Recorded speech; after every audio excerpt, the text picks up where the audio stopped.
दोस्तों इस वीडियो में हम डिस्कस करेंगे directive principles of state policy.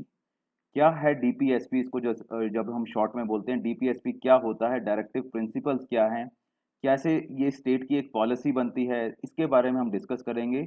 और एक ओवरव्यू रहेगा इसमें। मैं बेसिक आपको हर डीपीएसपी तक लेके भी जाऊंगा बेरेक्ट के द्वारा। और उसमें जो इम्पोर्टेंट कीवर्ड्स हैं, आई रिपीट इम्पोर्टेंट कीवर्ड जो आपको एग्जाम में पूछे जा सकते हैं, उनके बारे में हम डिस्कस करेंगे। बहुत ज़्यादा डिटेल में हम हर एक डीपीएसपी के नहीं जाएंगे बिकॉज वो ज़्यादा इंपॉर्टेंट नहीं रहेगा आपके लिए। तो सबसे पहले तो ये देखिए कि डीपीएसपी क्या होता है। डीपीएसपी जो है डायरेक्टिव प्रिंसिपल्स हैं, स्टेट को अच्छी तरह से गवर्नेंस करने के लिए कॉन्स्टिट्यूशन में कुछ सजेशंस दी गई हैं। ठीक है, जैसे फंडामेंटल राइट्स है वो जस्टिशिएबल होते हैं, मींस अगर कहीं वायलेशन होती है तो आप कोर्ट में जा सकते हो। डीपीएसपी एक तरह से कॉन्स्टिट्यूशन ने बताया है स्टेट को कि आपको ऐसा ऐसा काम करना है लोगों के वेलफेयर के लिए।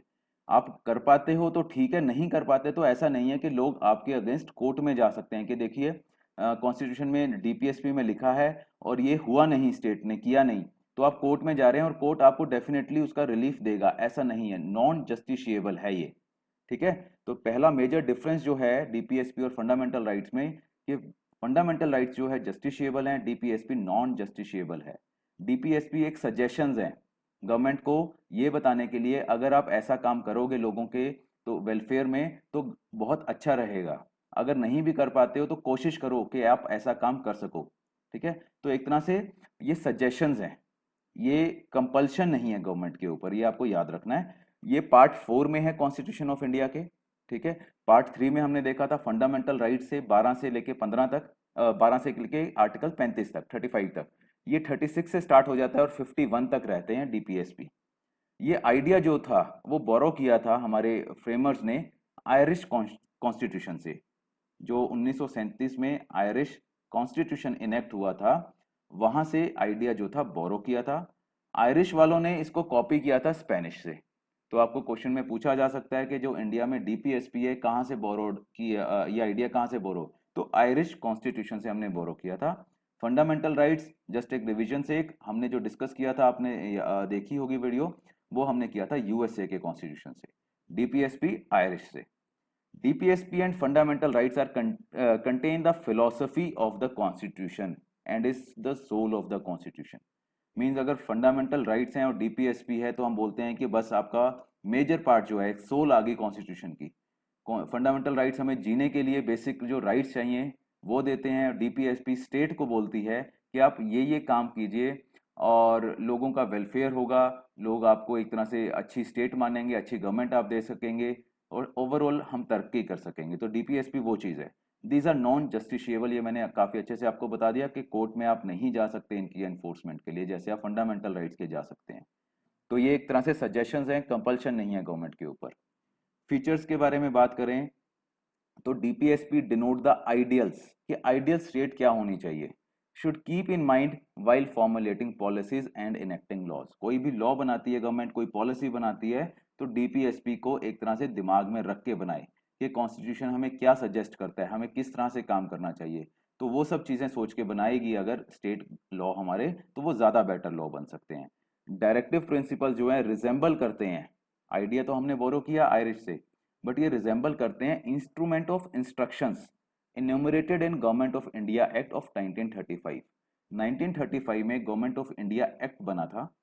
वहां पर जो ब्रिटिश गवर्नमेंट थी, उन्होंने जो यहाँ पर गवर्नर जनरल थे उनके इंडिया में, उनको बोला कि इंस्ट्रूमेंट ऑफ इंस्ट्रक्शंस दी उनको, कि इंस्ट्रक्शंस दी कि आपको जो इंडिया का गवर्नेंस है या फिर इंडिया की जो भी आप सरकार चलाएंगे कह लीजिए, या गवर्नेंस सिस्टम आप चलाएंगे, उसमें कुछ इंस्ट्रक्शंस हम आपको दे रहे हैं। तो उस इंस्ट्रक्शंस को बोला गया था इंस्ट्रूमेंट ऑफ इंस्ट्रक्शंस। वहीं से हमने ये डीपीएसपी जो है अपने कॉन्स्टिट्यूशन में एक बार एक तरह से लेके आए। आइडिया जो था बोरो किया आयरिश से, बट रिजेंबल जो ये करते हैं डीपीएसपी हमारे कॉन्स्टिट्यूशन में, जब ये 1947 की आज़ादी के बाद बना, तो हमने गवर्नमेंट ऑफ इंडिया एक्ट जो था 1935 का, वहां से एक तरह से ये डीपीएसपी जो है उठा ली है हमने, जो अंग्रेजों ने, ब्रिटिश गवर्नमेंट ने यहाँ के गवर्नर जनरल्स को बताया था कि आप इस वे में अपनी गवर्नेंस जो है इंडिया में करोगे। They constitute a very comprehensive economic, social, and political program for a modern democratic state. कहते हैं कि इनमें बहुत अच्छे से इकोनॉमिक वे में भी बताया गया है कि एक स्टेट को कैसा काम करना चाहिए। इकोनॉमिक मीन्स जैसे मान लीजिए वर्कर्स के लिए क्या करना चाहिए, इंडस्ट्रीज के लिए क्या करना चाहिए। सोशल, सोशल मीन्स सोसाइटी के लिए क्या करना चाहिए, लोगों के वेलफेयर के लिए क्या करना चाहिए। पॉलिटिकल, कि पॉलिटिक्स कैसी होनी चाहिए, यहाँ पर किसके क्या राइट्स होने चाहिए, कैसा सिस्टम होना चाहिए। तो पॉलिटिक्स, इकोनॉमिक एंड सोशल, सारी तरह के एक तरह से कॉम्प्रिहेंसिव वे में डीपीएसपी में बताया गया है कि एक modern democratic state, modern democratic country कैसे काम होगी, काम करेगी, उसके बारे में सारा कुछ बताया गया है।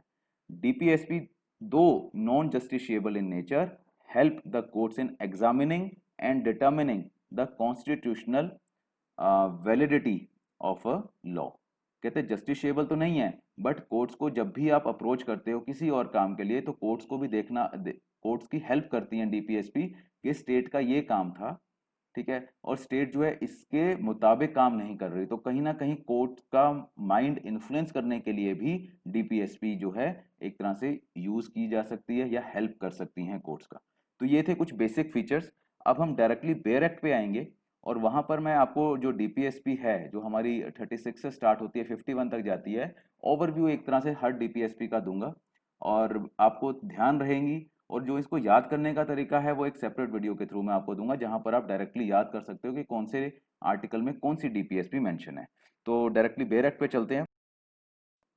हाँ जी, बेयर एक्ट पे हम पहुंच गए। पार्ट 4 है, जैसे बात की गई थी कॉन्स्टिट्यूशन ऑफ इंडिया में, directive principles of state policy, ये हेडिंग है। आर्टिकल 36 बहुत बेसिक है, डेफिनेशन गिवन है, इसमें ज़्यादा इंपॉर्टेंट नहीं है। इसमें यह बताया गया है कि जो स्टेट की डेफिनेशन आपने पार्ट 3 में पढ़ी है फंडामेंटल राइट्स में, वही डेफिनेशन यहाँ पर भी लागू होती है स्टेट की। मीन्स कुछ ज़्यादा इसमें इंपॉर्टेंट नहीं है। आर्टिकल 37 भी बहुत ज़्यादा इंपॉर्टेंट नहीं है। इसमें क्या बताया गया है कि the provisions contained in this part shall not be enforceable by any court। ये जैसे हमने बात की थी कि नॉन जस्टिशिएबल है, इसमें साफ बता दिया गया आर्टिकल 37 में कि कोई भी कोर्ट जो है एनफोर्स नहीं कर सकती इनके प्रोविजंस को। But the principles laid down are nevertheless fundamental in the governance of the country, and it shall be the duty of the state to apply these principles in making laws। तो ये एक तरह से ये बताता है कि ड्यूटी है उनकी, बट आप एनफोर्स नहीं करवा सकते, ये आपको आर्टिकल 37 बताता है।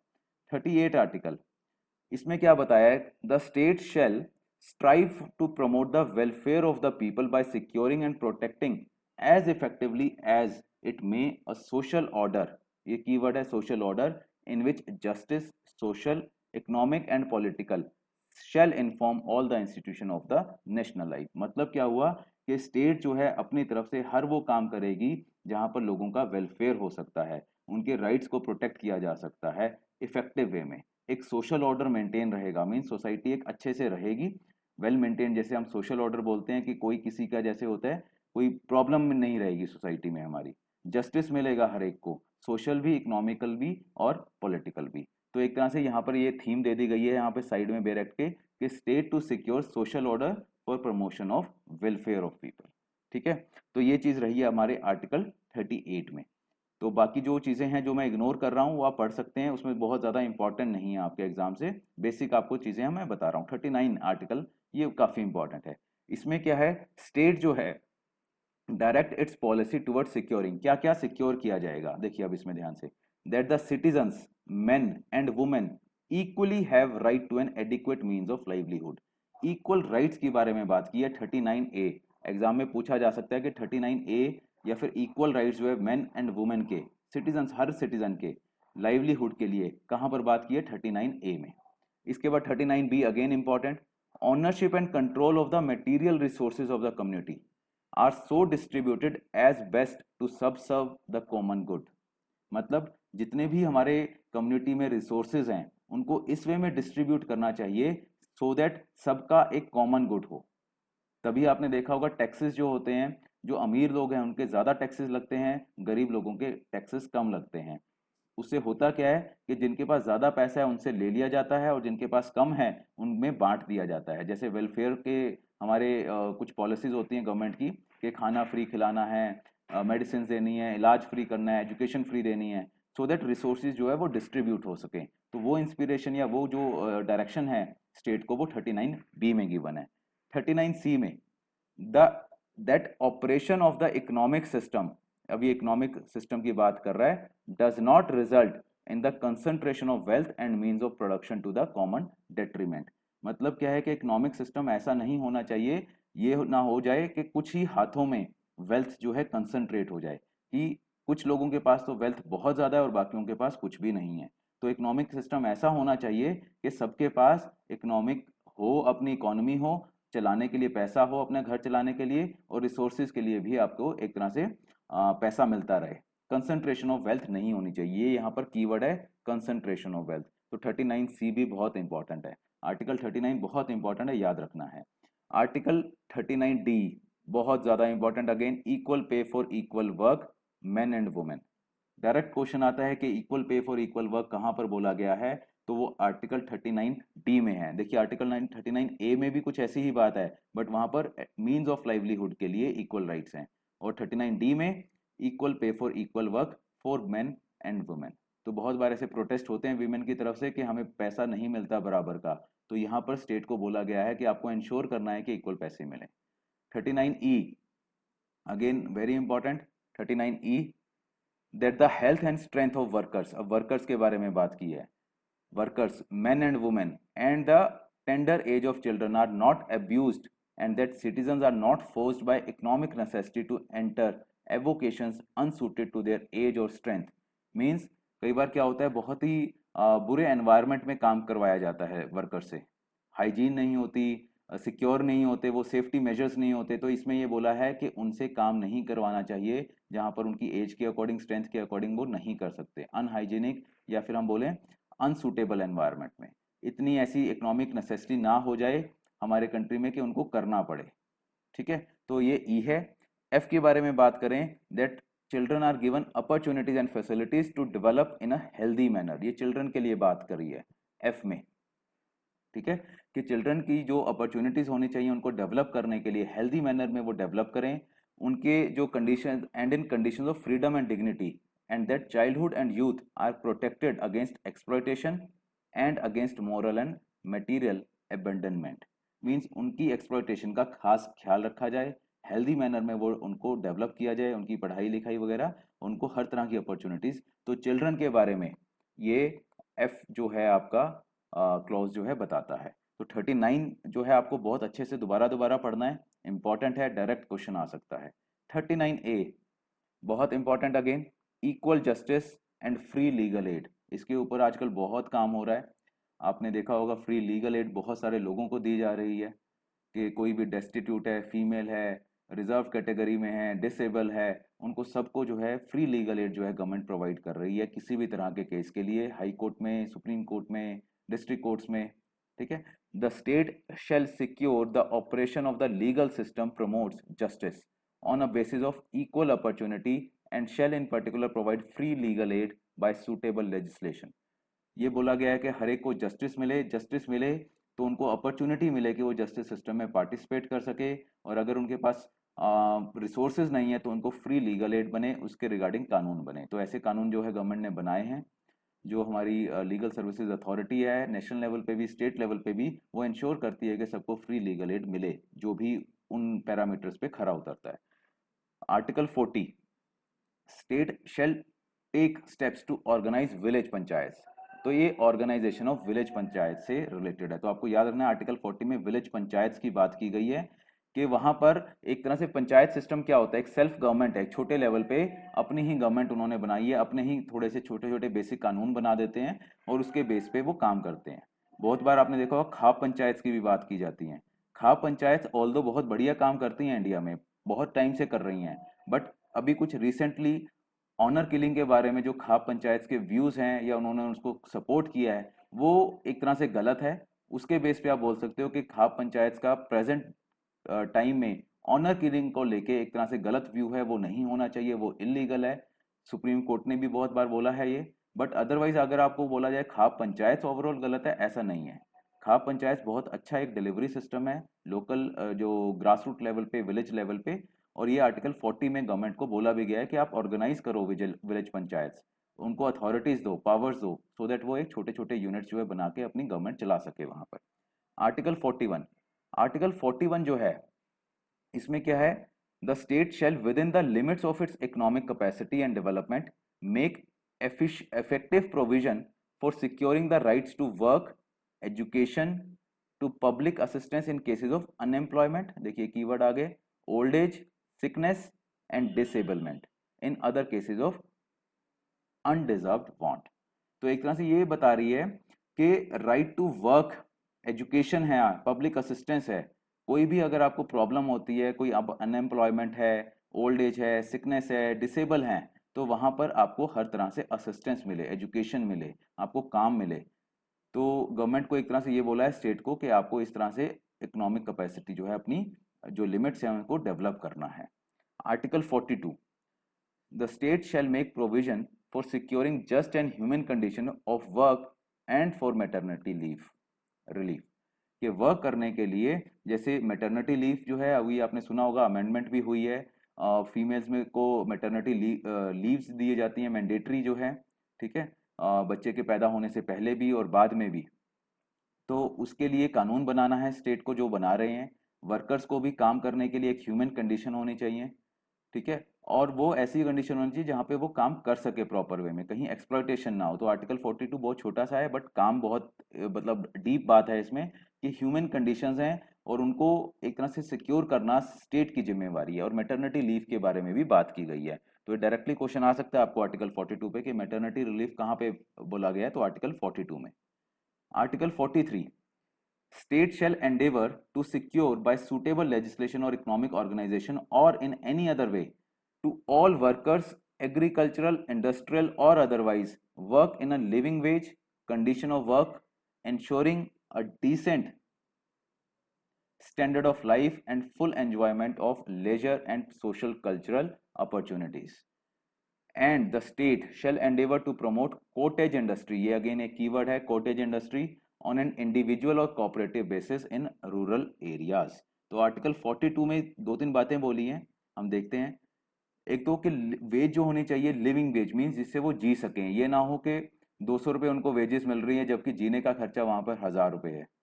तो स्टेट को बोला गया है कि आपको पूरी प्रॉपर कोशिश करनी चाहिए, कानून बनाने चाहिए प्रॉपर कि किसी भी तरह का वर्कर हो, एग्रीकल्चरल हो, इंडस्ट्रियल हो या कहीं का भी हो, उसको लिविंग वेज मिले, ठीक है। उसकी जो कंडीशन हो वर्क की वो ऐसी हो कि अपनी लाइफ को वो एंजॉय कर सके, सोशल एंड कल्चरल अपॉर्चुनिटीज हो, अपने त्यौहार मना सके, अपनी सोसाइटी में वो अच्छा जा सके, घूम फिर सके, रिलेशन मेंटेन कर सके।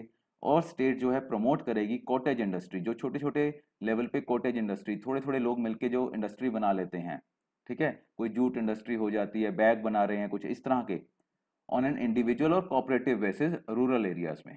बहुत बार आपने एसटीज में ज़्यादातर होता है, शेड्यूल ट्राइब्स होती हैं, वो छोटे छोटे सेल्फ हेल्प ग्रुप्स बनाए होते हैं उन्होंने, तो छोटी छोटी इंडस्ट्री होती है, पापड़ इंडस्ट्री हो गई, ठीक है, कोई पेपर बैग बना रहा है, कोई इस तरह के बहुत छोटे छोटे कॉटेज इंडस्ट्री हम बोल देते हैं। तो स्टेट को इंश्योर करना है कि कॉटेज इंडस्ट्री चले कोऑपरेटिव बेसिस पे या इंडिविजुअल बेसिस पे रूरल एरियाज में। तो ये आर्टिकल 43 है। आर्टिकल 43A, 43 के बाद 43A है, state shall take steps by suitable legislation or in any other way to secure the participation of workers in the management of undertakings, establishments or other organizations engaged in any industry। मतलब क्या है इसमें, देखिए यहाँ पर crux लिखा हुआ है कि वर्कर्स की पार्टिसिपेशन रहेगी मैनेजमेंट में, जो भी इंडस्ट्रीज की मैनेजमेंट हो रही है, एस्टैब्लिशमेंट की मैनेजमेंट हो रही है। तो स्टेट को बोला गया है कि आप कानून बनाइए जहां पर वर्कर्स को इस वे में उनके राइट्स को और प्रोटेक्ट किया जाए, उनका से बढ़ेगा कंपनी के जो भी चल रही हैं कंपनीज उनके गवर्नेंस सिस्टम में। तो इसलिए स्टेट को ये बोला गया 43A में। 44, यूनिफॉर्म सिविल कोड, बहुत बार बहुत इंपॉर्टेंट, और आज तक अभी तक बना नहीं है इंडिया में uniform civil code, but state को बोला था कॉन्स्टिट्यूशन ने सिंस जो भी इंडिपेंडेंस है, इनेक्टमेंट ऑफ कॉन्स्टिट्यूशन है, कि आप सिक्योर करेंगे जो भी सिटीजन्स हैं हमारे उनको एक यूनिफॉर्म सिविल कोड मिले, मीन्स सबके लिए समान कानून, ऐसा ना हो कि हिंदुओं के लिए अलग कानून चल रहा है, मुस्लिम्स के लिए अलग चल रहा है और रिलीजन्स के लिए अलग चल रहा है, ऐसा ना हो। सबके कोई पर्सनल लॉ नहीं रहेगा, सबका सिविल कोड एक ही रहेगा, जो भी इंडिया का सिविल कोड बोलेगा उसी के अकॉर्डिंग काम होगा। तो अभी ये फिलहाल अभी हुआ नहीं है, बट ऐसी डीपीएसपी में प्रावधान हमें दिया गया है 44 में। आर्टिकल 45 बहुत important, provision for free and compulsory education for children. Free education की बात करी गई है और कंपल्सरी, फ्री भी और कंपल्सरी भी। तो with in a period of 10 years बोला था जब भी कॉन्स्टिट्यूशन हुआ है कि आपको 10 सालों में ही फ्री और कंपलसरी एजुकेशन करनी है children until the age of 14 years. ये याद रखना है कि 14 सालों तक, जब तक उनकी 14 साल की एज नहीं हो जाती तब तक उनको फ्री एजुकेशन, कंपलसरी एजुकेशन मिलेगी। तो 14 साल याद रखना है आपको कि जो एजुकेशन है वो 14 साल तक फ्री बोली गई है। आर्टिकल 46, आर्टिकल 46 में promotion of educational and economic interest जो है शेड्यूल कास्ट और शेड्यूल ट्राइब्स और दूसरे वीकर सेक्शंस की बात की गई है। तो 46 में याद रखना है वीकर सेक्शन SC ST या कोई भी वीकर सेक्शन की बात की गई है, उनको स्पेशल केयर देनी है, उनको एजुकेशन और इकोनॉमिक जो भी अपॉर्चुनिटीज प्रोवाइड करनी है, और किसी भी तरह का सोशल इनजस्टिस हो रहा है उनके अगेंस्ट या एक्सप्लॉयटेशन हो रही है उनको उनसे प्रोटेक्ट करना है। तो आर्टिकल 46 वीकर सेक्शन की एक्सप्लॉयटेशन रोकने के लिए, इनजस्टिस रोकने के लिए और उनको केयर करने के लिए दिया गया है। आर्टिकल 47, आर्टिकल 47 क्या है? ये बोलता है duty of the state to raise the level of nutrition and the standard of living and to improve public health. तो ये खाने पीने से रिलेटेड, न्यूट्रिशन से रिलेटेड, पब्लिक हेल्थ से रिलेटेड ये प्रोविजन है इसमें आर्टिकल 47 में। और इसमें बोला गया है कि आप जो है स्टैंडर्ड ऑफ लिविंग बढ़ाएंगे, न्यूट्रिशन का लेवल बढ़ाएंगे, जो भी आपके लोग हैं उनकी आप पब्लिक हेल्थ बढ़ाएंगे, ठीक है। और ये आपकी प्राइमरी ड्यूटी रहेगी। और स्टेट जो है प्रॉपर पूरी कोशिश करेगा कि किसी भी तरह का endeavour to bring about prohibition of the consumption except for medicinal purposes of intoxicating drinks, drugs which are injurious to health। Means वो ड्रग्स जो मेडिसिनल पर्पस के लिए यूज हो रही है उनको तो छोड़ दीजिए, वो तो ठीक है, बाकियों को आपने प्रोहिबिट करना है। मीन्स कोई कंजम्पशन ना हो किसी भी तरह की नशे वाली ड्रिंक्स या कोई भी खाने की चीज जो उसमें नशा हो, मेडिसिनल पर्पस के अलावा कभी यूज ना हो, पब्लिक की हेल्थ इंप्रूव रहे, न्यूट्रिशन लेवल उनको मिलता रहे। तभी आपने सुना होगा मिड डे मील वगैरह ये स्टार्ट किया है गवर्नमेंट ने, उसमें न्यूट्रिशन के बारे में बहुत ख्याल रखा जा रहा है बच्चों के, ठीक है। और फीमेल्स के लिए भी बहुत सारी न्यूट्रिशन से रिलेटेड, जैसे आयरन की कमी हो जाती है उनमें, तो उनके लिए मेडिसिन वगैरह फ्री दी जा रही है, अवेयरनेस की जा रही है। तो ये सब आर्टिकल 47 से गवर्न हो रहा है। 48 article, the state shall endeavour to organise agriculture and animal husbandry on modern and scientific lines and shall in particular take steps for preserving and improving the breeds and prohibiting the slaughter of the cows, calves and other milch and draught cattle। ठीक है, ये keywords हैं। Animal husbandry से related ये provision है। State को direction दी गई है, एक तरह से बताया गया है कि आपको ऑर्गेनाइज करना है कि मॉडर्न लाइन पे एनिमल हस्बेंड्री हो, एनिमल की जो भी है अपब्रिंगिंग हो मॉडर्न साइंटिफिक लाइंस पे, और किसी भी तरह का काउ स्लॉटर, काफ स्लॉटर और किसी भी एनिमल का स्लॉटर जो दूध दे रहे हैं उनका ना हो। तो उससे रिलेटेड ये 48 में आर्टिकल में बोला गया है। तो आपको याद रखना है 48 आर्टिकल एनिमल हस्बेंड्री से रिलेटेड है, एग्रीकल्चर से रिलेटेड है, ठीक है, दोनों चीज़ों से है। ये कीवर्ड्स हैं जो मैं आपको सेपरेट वीडियो में बताऊंगा भी, बट आपको अब पढ़ रहे हैं तो याद भी होने चाहिए। आगे बढ़ते हैं article 48A, the state shall endeavour to protect and improve environment and to safeguard the forest and wildlife of the country. बहुत इंपॉर्टेंट है आज के टाइम में जब हम बोल रहे हैं क्लाइमेट चेंज हो रहा है, एनवायरमेंट खराब हो रहा है, तो स्टेट को ये बोला गया है डायरेक्टली कि आपको पूरी कोशिश करनी है, जैसे एनवायरमेंट एक्ट वगैरह भी बनाए हुए हैं, वाइल्ड लाइफ प्रोटेक्शन एक्ट भी है, ठीक है, कि आप अपनी वाइल्ड लाइफ को प्रोटेक्ट करोगे, एनवायरमेंट को प्रोटेक्ट करोगे, फॉरेस्ट को प्रोटेक्ट करोगे, आर्टिकल 48A में। 49, it shall be the obligation of the state to protect every monument or place or object of artistic, historic interest declared by under law made by parliament। जो भी national importance का monument है, place है, ठीक है, उनको खराब होने से, डिस्ट्रक्शन होने से, किसी भी तरह की उनकी डिसफिगरमेंट होती है ना कि खराब कर दिए गए, कई बार होता है लोग लिख जाते हैं, बहुत बार ताजमहल के बाहर लिख गए, किसी भी तरह के नाम लिख गए, कुछ कुछ, तो उन सब चीज़ों को हटाने के लिए, खत्म करने के लिए कि आप ऐसा नहीं करोगे, तो ये भी स्टेट की एक ऑब्लिगेशन डीपीएसपी में बनाई गई है। Article 50, separation of judiciary from executive. ये जो जजेस होंगे जब वो फैसले दे रहे हैं तो वो जो एग्जीक्यूटिव है, गवर्नमेंट में है, उनसे इन्फ्लुएंस नहीं होंगे, उनका और उनका सेपरेशन रहेगा। The state shall take steps to separate judiciary from executive in the public services of the state। ये होता तो नहीं है प्रैक्टिकली, बट डीपीएसपी में बोला गया है कि जुडिशरी और एग्जीक्यूटिव अलग अलग काम करेंगे, एक दूसरे से कोई इन्फ्लुएंस नहीं होगा। बट ये बहुत बार अभी रिसेंटली भी हुआ था, जब अभी रिसेंटली आपने देखा हमारे फॉर्मर चीफ जस्टिस से जो रंजन गोगोई, उन्होंने जो पार्लियामेंट में एमपी बने, वो तब भी बोला गया कि आपकी जो जजमेंट्स हैं, जब आप सीट पे थे, जब आपको पता होगा कि आपको एमपी बना दिया जाएगा, तो आप गवर्नमेंट की फेवर में ही जजमेंट्स देंगे। तो ऐसे बहुत सारे एलिगेशंस लगते हैं, काउंटर उनका होता रहता है, बट इसके ऊपर कानून नहीं है, डीपीएसपी बना हुआ है तब तक। अब देखते हैं क्या चलता है। तो डीपीएसपी में बोला गया एटलीस्ट आर्टिकल में कि जुडिशरी और एग्जीक्यूटिव जो है सेपरेट रहेंगे।